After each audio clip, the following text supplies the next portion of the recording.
Assalamualaikum warahmatullahi wabarakatuh.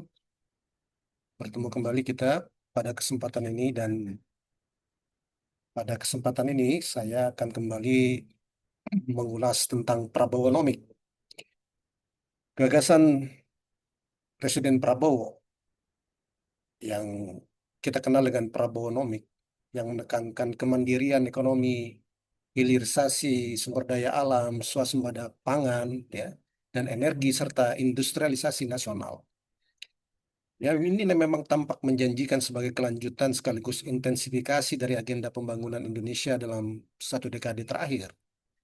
Namun, perlu kita ingat sejarah ekonomi dan temuan akademik menunjukkan satu hal yang tegas bahwa nasionalis ya atau nasionalisme ekonomi tanpa desain kebijakan yang tepat, yang presisi, seringkali berakhir sebagai ilusi industrialisasi.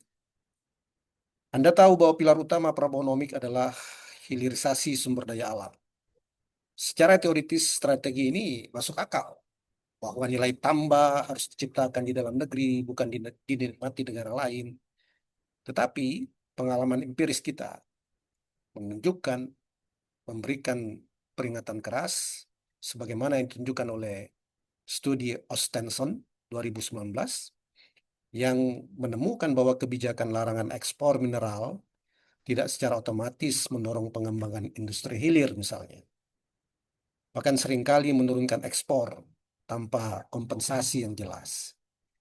Masalahnya terletak pada kesalahpahaman mendasar, yaitu hilirisasi itu kerap kali dipraktikkan sebagai resource nationalism, bukan industrial policy yang komprehensif. Jadi tanpa infrastruktur energi, pembiayaan industri, dan tenaga kerja terampil, hilirisasi itu akan hanya menjadi slogan politik.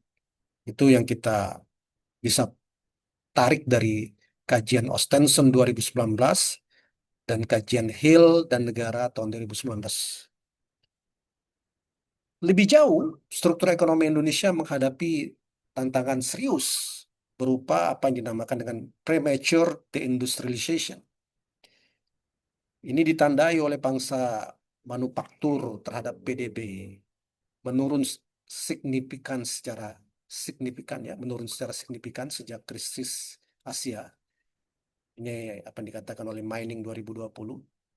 Padahal industrialisasi ini kita tahu adalah mesin utama penciptaan kerja produktif.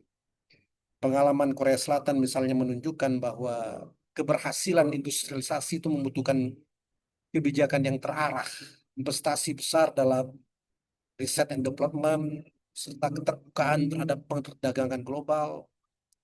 Ya, dalam konteks Indonesia, peran investasi itu penting. Peran investasi asing secara langsung atau foreign direct investment itu terbukti signifikan dalam mendorong ekspor manufaktur. Ini adalah kajian Rahmadadi dan Ichihasi tahun 2013. Nah, dari apa yang saya sampaikan ini akan menimbulkan apa yang dinamakan dilema klasik. Ya, sejauh mana nasionalisme ekonomi yang akan diterapkan oleh Presiden Prabowo itu dapat berjalan berdampingan dengan kebutuhan akan integrasi global. Ya. Dalam sektor pangan, Prabowonomik itu mengedepankan swasembada. Namun pendekatan ini seringkali disalahartikan sebagai tujuan akhir. Kita lihat misalnya kajian Hamilton dan Hamilton Hart 2019 menegaskan bahwa swasembada itu tidak identik dengan ketahanan pangan. Kebijakan proteksi harga pangan misalnya, itu dapat merugikan kelompok miskin karena menyebabkan harga pangan itu menjadi lebih mahal. Ya.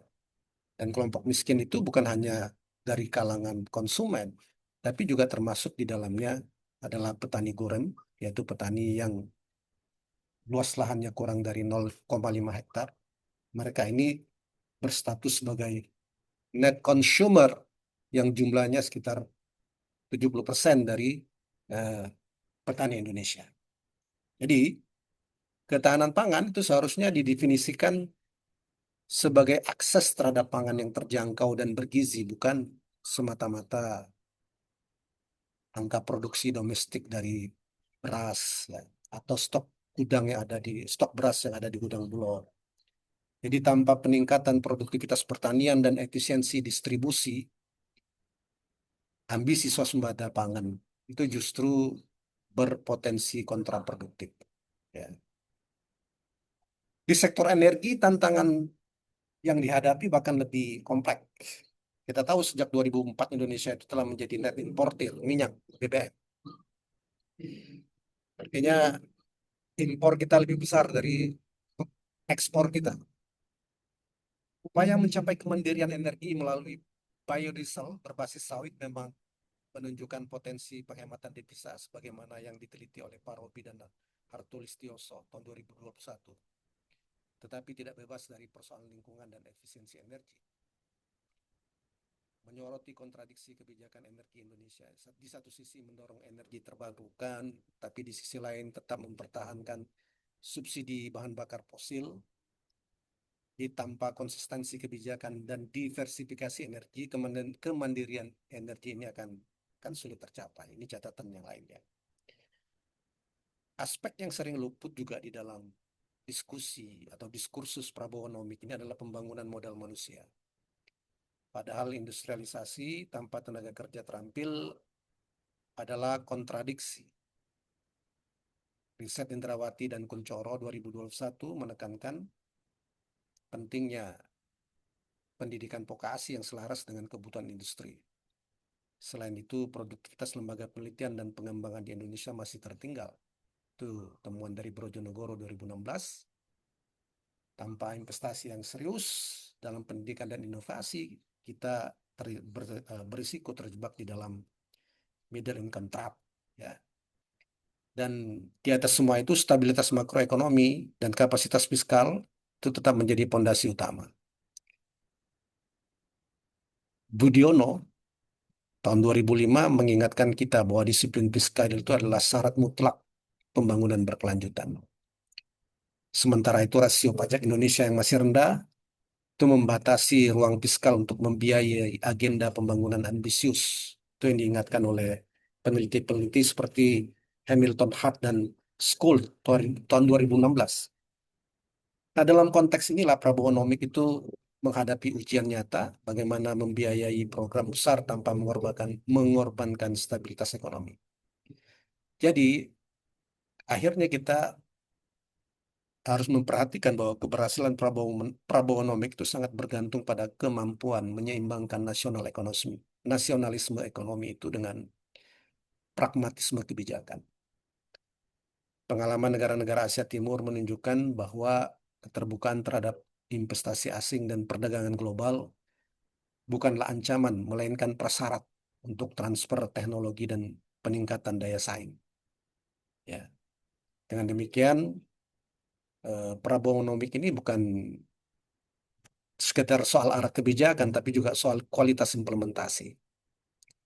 Tanpa pendekatan yang berbasis koordinasi kebijakan yang solid, reformasi institusional yang mendalam, visi besar Presiden Prabowo ini berisiko mengulang kegagalan masa lalu, yaitu ketika proteksionisme itu melahirkan industri yang tidak efisien dan bergantung pada negara.